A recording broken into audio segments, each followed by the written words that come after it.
Bismillahirrahmanirrahim.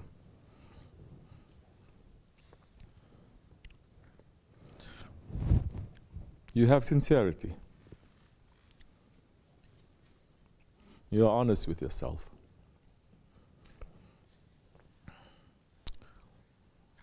A hypocrite will never say that he is a hypocrite. Unless, of course, it's for a show.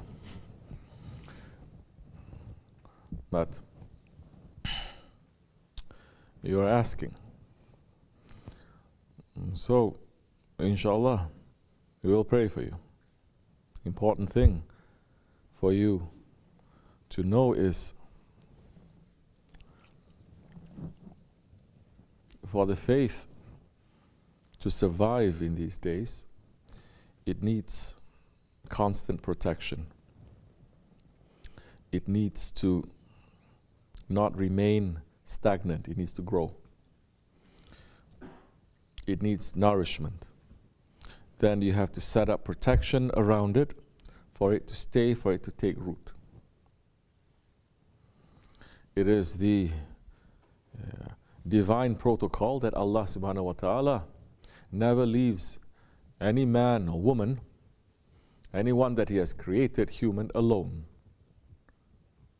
And He has always given and sent His beloved, most beloved ones, the prophets, into this world to remind, to clarify, to rejuvenate, and to leave followers and successors to continue the work until the next prophet comes. The next prophet comes again to clarify, to guide man back to the Siratul Mustaqim, because Siratul Mustaqim is not the straight path, is not a path like any other path. There's so many paths and then we find this path. No. The Siratul Mustaqim, the straight path, is the path that originally all of us are on. But we deviate. And their job is just to make us to continue on this path, to remember it, and to stay on this path. And that continues until Judgment Day. Allah is not leaving alone.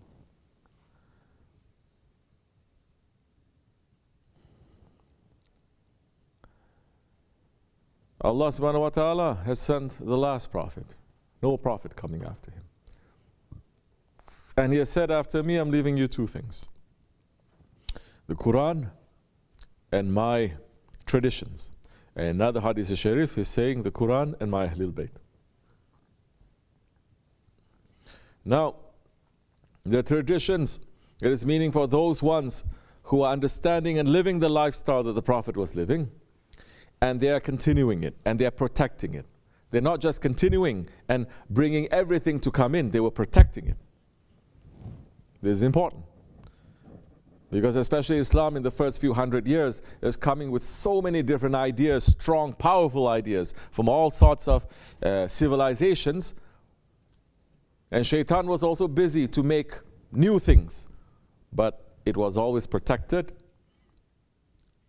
And these ones, both the awliya and the ulama, the scholars, and the umara, very important. The kings, they were protecting it, so that corruption is not going to enter. We come to this point now today. Now we're all left alone, because there is no Amir, there is no Khalifa, meaning Islam is not ruling. It became a private religion. It's not ruling. Muslim countries, Islam is not ruling. They take their orders from something else, somewhere else. There is no Khalifa. Prophet ﷺ is saying, if there is no Khalifa for 3 days, there is no Islam. Which is why after the Holy Prophet ﷺ's veiling from this world, the most important thing was to select the Khalifa to continue the way after him.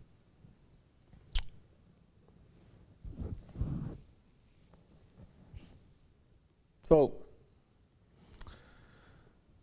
there is no Khilafat, there is no external protection. When they remove the Khalifa, they say one thing we have to remove. Definitely, we have to destroy all the Islamic institutions that is protecting Islam. They destroyed that. They killed and they murdered and they tortured and they wiped out hundreds and thousands of our alims.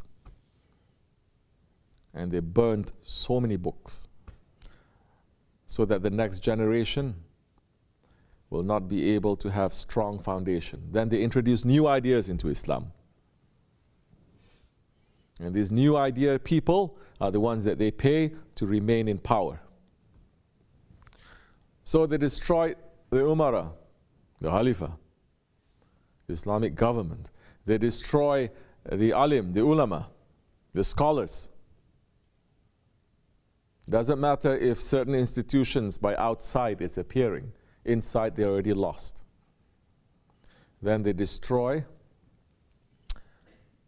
They're trying to destroy the awliya. So even the awliya, they're not ruling. They're not out. They're not in the open. They're pulling themselves back. The order is to pull yourself back now. So the awliya Allah, now, they're pulling themselves back. And that Firaun and Namrud kind of government is destroying the taqiyas, the dergahs. They shut down the tombs so that people don't go and they don't collect all this ruhaniyat, spirituality, to make you to become strong again. So now we come to this point. We don't have this. But Allah subhanahu wa ta'ala never left us alone. Visibly they're not there. But if your heart is searching, if you are searching, and I'm telling you that not too many Muslims are searching for spirituality. There are more non-Muslims searching for spirituality, ruhaniyat, tasawwuf, than there are Muslims searching for spirituality. Majority, they already turned their back against this tradition. But those who are searching, Allah will send a friend of Allah to you. It happened to me, it happened to every one of you, because we were searching. How are you going to understand the sickness of the heart? How are you going to understand how to get rid of the heart? Because now you're asking me a spiritual question. You're saying, this is, I understand here maybe, but it's not entering into my heart. Then you are a very ripe candidate for spirituality. Now, if you are really sincere, you're not going to see, you're not going to look at the secrets of religion or tasawwuf. You're not going to be busy yourself with, say, what lies behind the veil, Allah. You're going to be busy with removing the veils. What is a veil? Hypocrisy is one veil. Arrogance is one veil. Anger is another veil. Selfishness is another veil. 70,000 veils. And if you find someone who is going to make you to understand these veils and to remove them, you'll find yourself more refreshed that time, more certain. And you're going to hold on more carefully and more tightly to that one to say, now I need this one more. Because you understand, I fix this part needs fixing too. I fix this part, there's another part. It's never ending. Now you're engaged in the biggest struggle. And this biggest struggle will give you the highest rewards. And in these times, whatever that tasawwuf it is busy with all the forgotten sunnats, both zahir and batin, of the Holy Prophet ﷺ.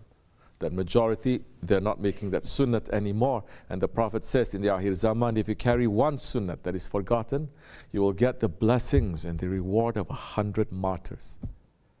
So there's very good news. That is the good news to those ones that sincerely they want to come to their Lord. They're not saying that they are sincere, but sincerely they want to come to their Lord. That is the good news. Because if you make one small step, it is as if you made a huge jump. Whereas in maybe 1,000 years ago, in the early days,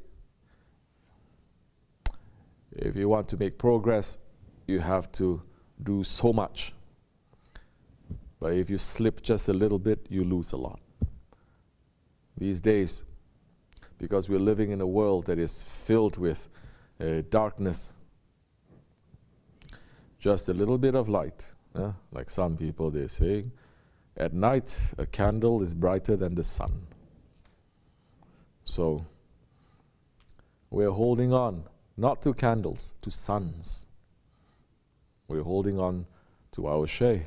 He's holding on to his Shaykh in the most distinguished Naqshbandi order, reaching all the way to Hazrat Abubakar Siddiq radiallahu anhu, to the Holy Prophet alayhi salatu wasalam. Holding on, protecting the Ahl Sunnat way. Inshallah, as much as we can. We are very weak. We are not claiming that we are anything. But we don't want to be those ones who are going to lose a lot. May Allah forgive me and bless you, inshallah.